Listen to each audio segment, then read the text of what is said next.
తర్వాత దీపం, స్వామికి దీపం చూపిస్తాం. యథార్థమైతే ఒకసారి జ్యోతి వెలిగించి చూపించాలి. పోనీ అక్కడే ఉన్నటువంటి దీపాన్ని చూపించేస్తే దీపానికి మళ్ళీ అక్షతలు సమర్పించాలి ఒకసారి. అందుకని దీపం దర్శయామి, దీపం చూపించేసిన తర్వాత అప్పుడు స్వామివారికి నైవేద్యం. అప్పటికి అవసర నైవేద్యం మీ దగ్గర ఏది ఉంటే అది. ఒకవేళ ఏదీ లేదనుకోండి, బాగా జ్ఞాపకం పెట్టుకోండి ఒక విషయాన్ని. మీరు రాత్రి ఓ అరడజన అరటిపళ్ళు తెచ్చుకుని అందులో 2 తినేశారనుకోండి, మిగిలిన 4లో ఒక పండు నైవేద్యం పెట్టకూడదు, ఉచ్చిష్టం అవుతుంది.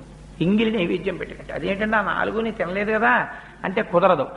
ఒకే అంచుకు వేలాడుతున్నటువంటి పళ్ళలో కొన్నిటిని మీరు తిని కొన్నిటిని నివేదన చేయడానికి వీలు లేదు. కానీ ఒక అరడజన అరటిపళ్ళు తెచ్చి 2 తుంపి పూజ గదిలో పెట్టి 4 పళ్ళు మీరు తింటే దోషం లేదు. ఎందుకంటే ముందే విడతీసి ఈశ్వరుడి కోసం పెట్టేశారు. అందుకే శాస్త్రం అంది. మరి ఇలా ఒక్కొక్క రోజున ఇంట్లో అసలు ఉచ్చిష్టం కాని పదార్థం లేకపోతే మరి నివేదన ఎలాగా అంటే శాస్త్రంలో రహస్యం ఏంటంటే